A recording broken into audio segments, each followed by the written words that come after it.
Upline Mark. Upline Ariel. Uy, ano yan? Uy!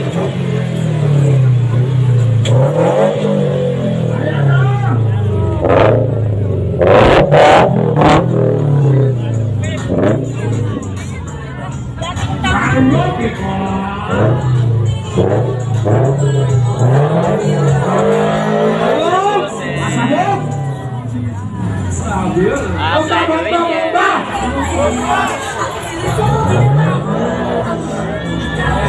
Upline Jade.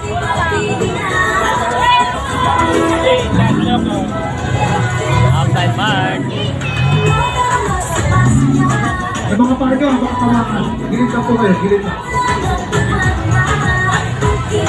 Okay, papaking kasi na. Gilid na po tayo, guys. Upline 3. Okay, paparking na po sila. Gilid na po kayo. Paparking na po yan. Paparking na po sila. So nakikiusap po kami sa lahat ng audience. Paparkingin niyo po ang mga sports car natin para magtuloy-tuloy na. Grabe no mga sports car. Sige na daan. Next time, yan ang kasunod.